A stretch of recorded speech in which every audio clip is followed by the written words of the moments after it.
I'm Lieutenant Hugo Mitchell-Heggs and I'm on HMS Alliance at the Royal Navy Submarine Museum. I'm a Marine Engineering Officer in the Royal Navy Submarine Service and more recently in the last couple of years I've been the mental health champion for the Royal Navy Submarine Community, so working with my team to help both families, our serving community and our veterans have better access to mental health and wellbeing support.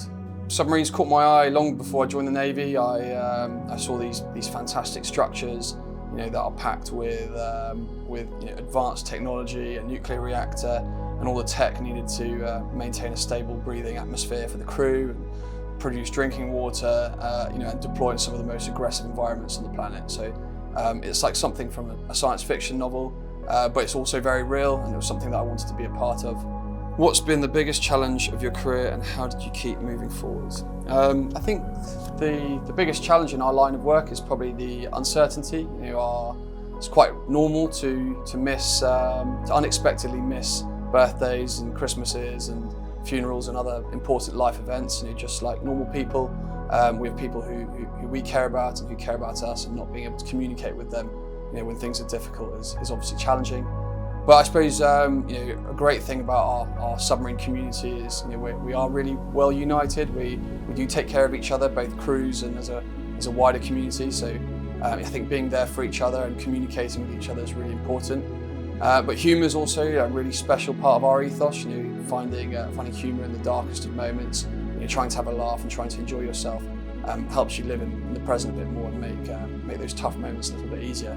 We only receive a short familygram message from our families once a week, just a short message, and we can't communicate back, which is obviously pretty challenging, not being able to tell them how we are, what we're going through.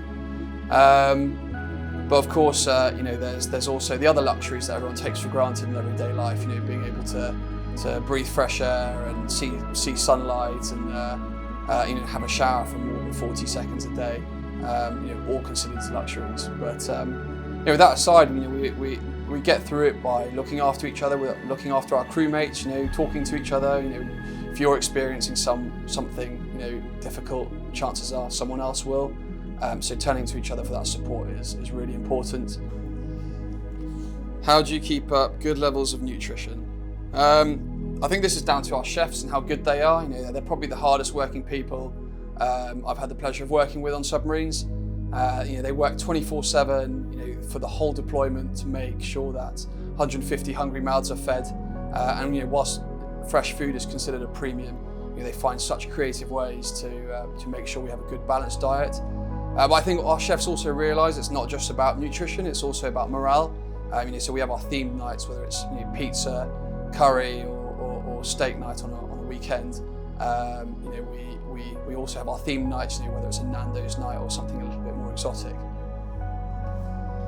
What's your go-to preparation for a deployment in a submarine? Making sure that my Kindle is preloaded with good books is obviously important, but I think packing as much good coffee and good biscuits as possible is really important. It helps break the tension during those long middle watch shifts with your crewmates, and and brings a little bit of morale and puts a smile on your face as well.